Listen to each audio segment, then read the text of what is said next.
from a crypto astrology group CAG member webinar with William Stickevers. So Congressman and Vice Chairman of the Digital Assets Subcommittee, Tom Emmer, says that the acquisition of 1 million Bitcoin over the course of 5 years with a minimum holding of a 20-year period will be enacted by Congress. Now think about that. They're going to buy 1 million Bitcoin over the next 5 years. How much Bitcoin right now do you think is on the markets that you could buy?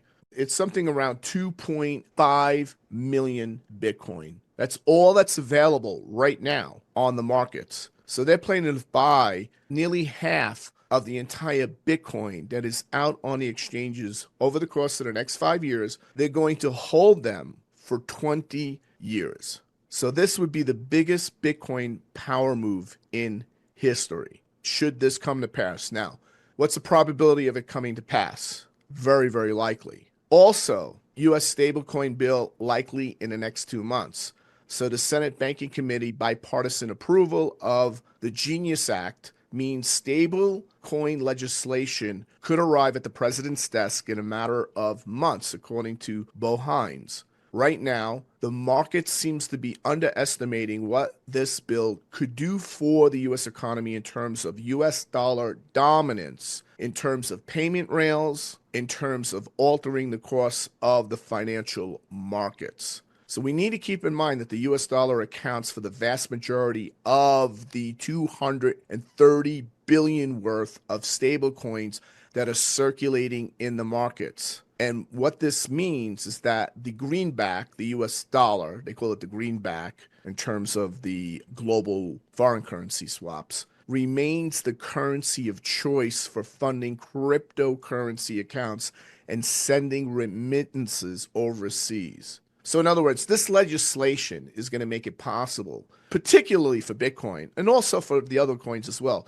Remember, the biggest issue with crypto is on-railing and off-railing the crypto. If we agree on something and I say, I will pay you in Bitcoin, you value Bitcoin, you will accept that for barter or for trade. The problem is if you try and do that with, let's say, your pharmacist, the actual pharmacist say, hey, look, I'm into Bitcoin. The problem is I can't convert that into cash that I need to pay the IRS. You have to pay the IRS, whether you're paying payroll tax, if you're paying in state tax, federal tax, you got to pay in dollars. That's what makes the dollar powerful. So you need to off-rail. You need to easily be able to off-rail that crypto into cash.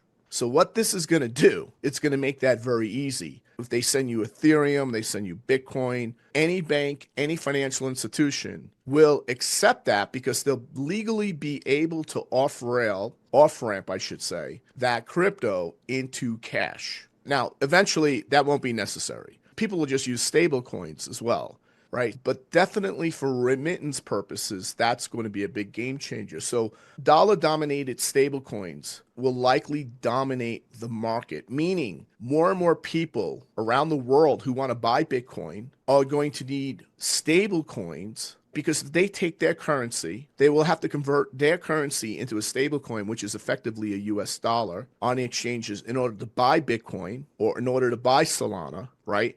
And then they'll use that Bitcoin as Solana for various different purposes that will be off-railed back into US stablecoin and then eventually back to the form of currency they use locally. And all of this will happen automatically. So the idea here is that the Trump administration will use stablecoins to maintain the dollar's status as the global reserve currency. This is the way to ensure, because what is happening now, and this is the most important takeaway, Bitcoin, not gold, is going to be the unit of account. The stable coin, a US-backed stable coin, will be the derivative of Bitcoin, meaning the value of that stable coin will be based on the value of Bitcoin, not gold. So right now we always think, what can dollars do? How many dollars does it cost to buy this house? So how many stable coins based on the value of Bitcoin will it take to buy this house? So this is what you need to understand. There's a sense of urgency to push this legislation over so the dollar keeps its global reserve status, and people outside the United States will demand more and more stable coin that is basically more or less the same as a US dollar, but that stablecoin will be pegged, not pegged, but it'll be referenced in terms of its purchasing power versus how much Bitcoin. So that is the paradigm shift that is happening. Okay.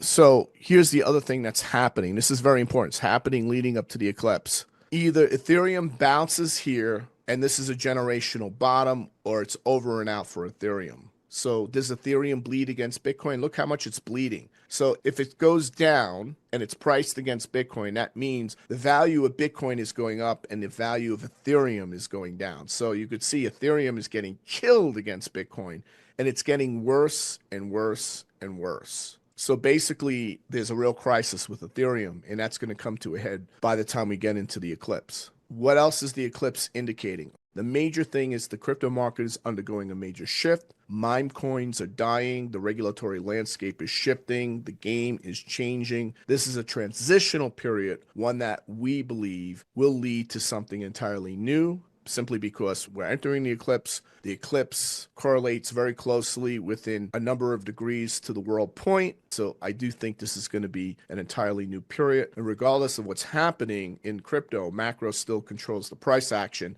meaning what's happening in the world outside of the crypto world is basically determining right now what's happening with crypto.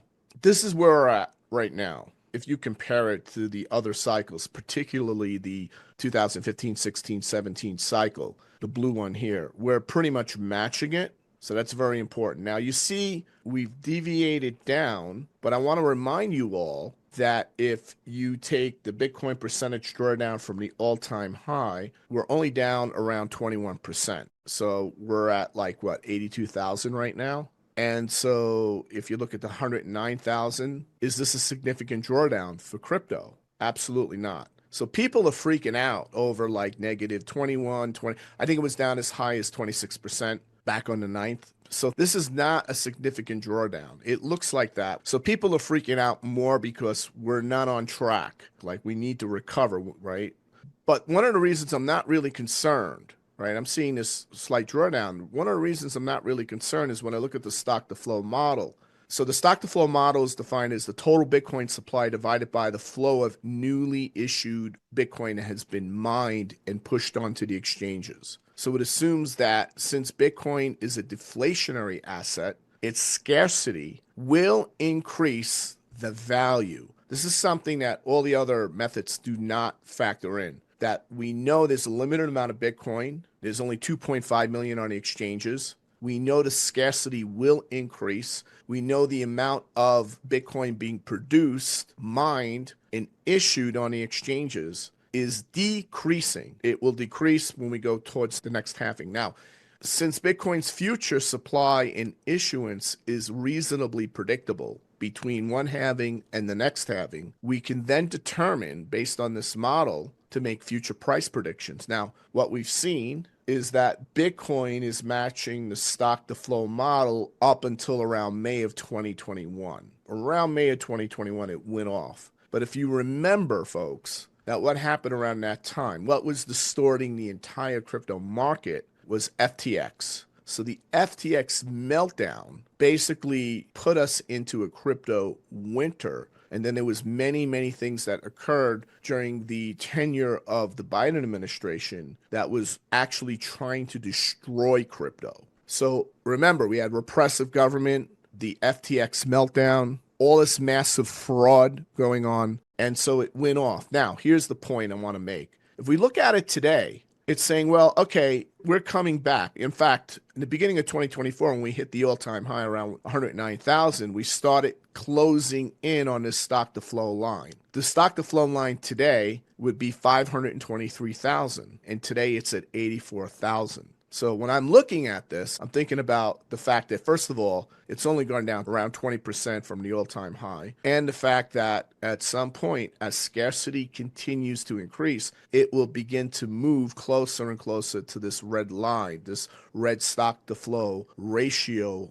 line. So that's one of the reasons I'm optimistic. And so what we're seeing here, right, a lot of people out there are worried that 109,000 was the top and it began a bear market. Right, you're hearing a lot of rumors out there that there's a bear market that has begun. But from what I can see, we're seeing basically a normal bull market dip. And as a result, we'll likely see a V-shaped recovery towards a new time high above 109,000. Because when you factor in, look, the stock to flow model has been working more or less. That means we're moving to a $500,000 Bitcoin. That's why all these like predictions, Bitcoin will be $1 million by 2034, 2032, right? They're completely underestimating. They're not factoring in the scarcity, folks. They just forget, they think it's like gold. Well, we produce 2.5% more gold every year out of the ground. It's likely to get closer to 3%. So that means that gold is inflationary around 2.5%. And that's very, very significant because you lose your purchasing power in gold after 37 years. After 4 years of high-accuracy crypto forecasting, including his early call on institutional adoption, William has closed the Crypto Astrology Group and Report.